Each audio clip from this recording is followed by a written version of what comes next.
When I was just 10 years old, one of the greatest habitats of the Toronto Zoo was built, and it was built by my parents. Let me show you how.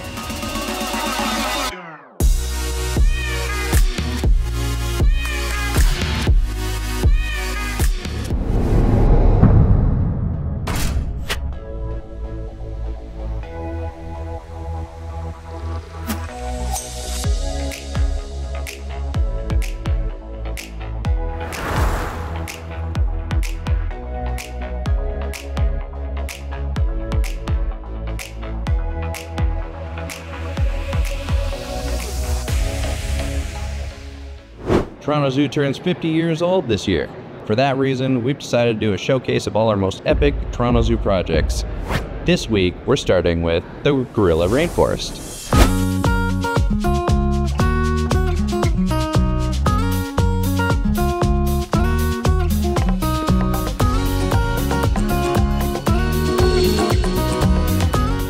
So in the early 2000s, the Toronto Zoo underwent one of its most massive expansion efforts in its history.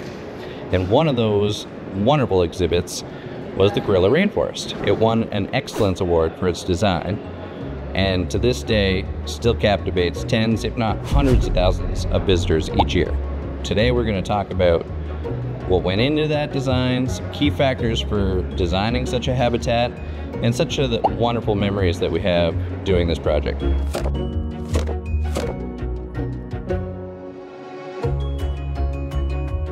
As you know, with every great project, it starts with a design idea, and this one in particular started with a group called Portico, world-renowned architectural group that specializes in zoos and aquariums. And we had the privilege of building this award-winning gorilla rainforest habitat. I remember going on a class trip afterwards and getting to actually experience this work of art meant for the gorillas and all the other incredible animals that share this shared space. And I remember telling my friends that my parents built this, and nobody would believe me. They said, "You can't build trees, you don't build rocks." And I thought to myself, I must be wrong. You're right, these are real, they can't be. My parents, I must have misunderstood. Little did I know that my entire life would be dependent on learning this craft and mastering this craft over the next couple decades.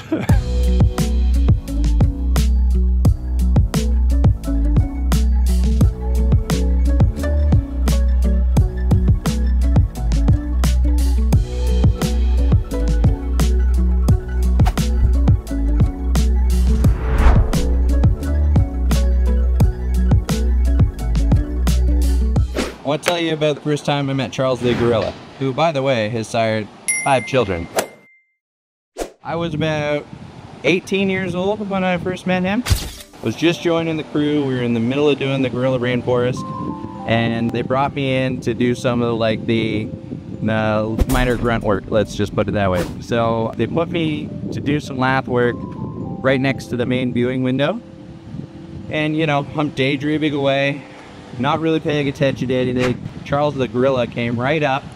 I didn't notice him. Came up to the viewing window and just got up on his hind legs and just went bop, bop, bop, bop, bop, bop, bop.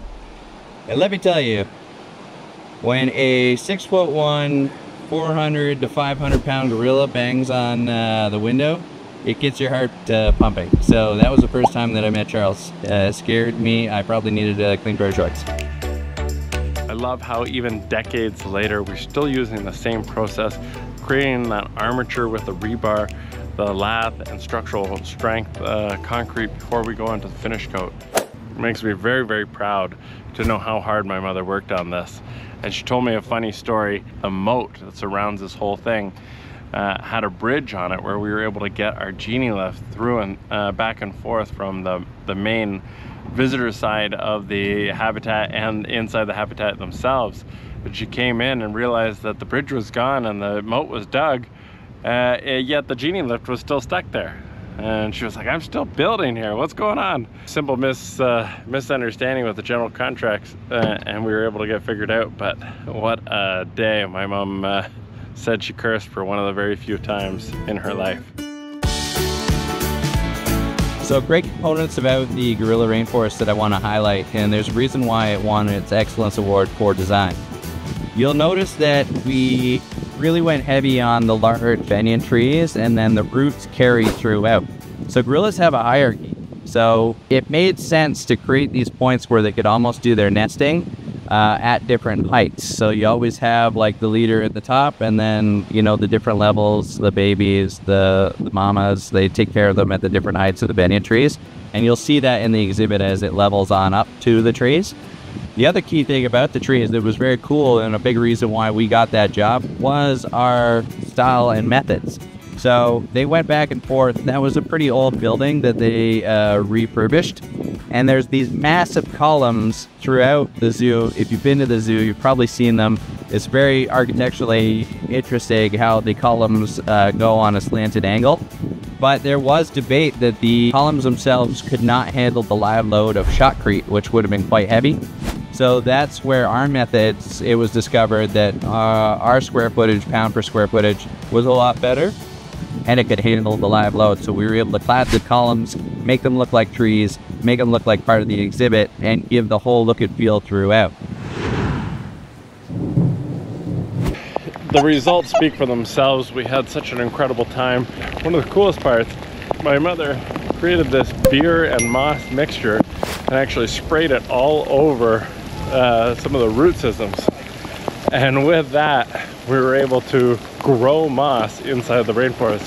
The humidity was high enough that it continues to grow to this day everywhere that people wouldn't have naturally peeled it off.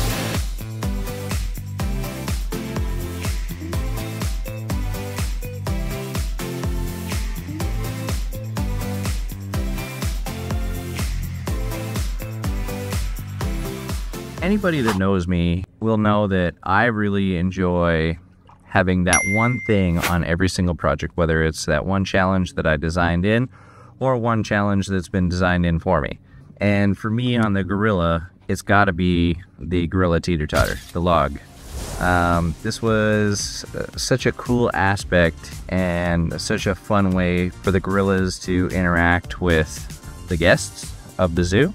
So the idea of this is that we built it to look like a regular log, but it is split by the glass.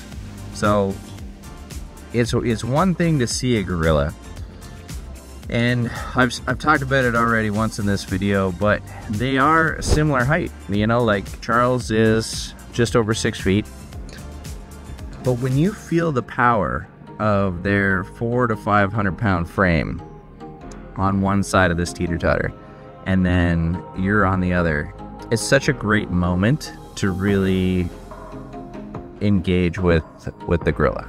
So for that one checks that box, and I love it.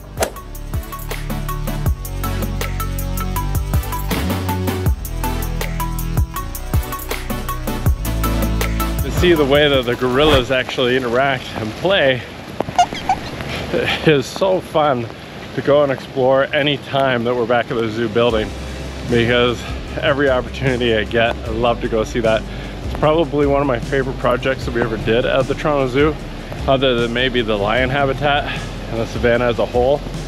Each one of these is incredible and truly an experience to go visit and see all the hard work that my mother and crew put in. But what a fantastic opportunity that we got to build for some of the best designers in the world at one of the most prestigious zoos in the world with the Toronto Zoo. This isn't our first project, it was actually somewhere in the middle. We've done over 40 capital projects at the Toronto Zoo, along with other zoo projects throughout Ontario. And what we really concentrated on for this one was trying to create those lifelike immersive environments. And I absolutely loved getting to explore this after the fact, because frankly I was 10 when it was built. So we've talked a lot about the past and some of our fondest memories of building the Gorilla Rainforest. I'd like to take a second and really talk about some of the good that's been done since we built the habitat. A fantastic organization that's sprung up from the Toronto Zoo is the Toronto Zoo Wildlife Conservancy. In 2022, they actually committed to 10 years of funding for Ape Action Africa and Gorilla Safe. And I highly recommend looking into that. But this is such an important thing for saving endangered species, and I think you really should look at it. And if you're able, you can donate at any time. I'm going to leave the link and the contact info. You can call it in or you can email it in. But I really would consider, if you're considering making some donations to some great causes this year, I would definitely look into that. I'm kind of hoping that stories like this, we can help. So let's use the power of the internet, see what we can get done. I'm anxious to see if we can make a dent.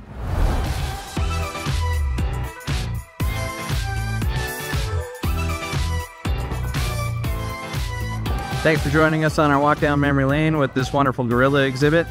That's all we got for now. On to the next.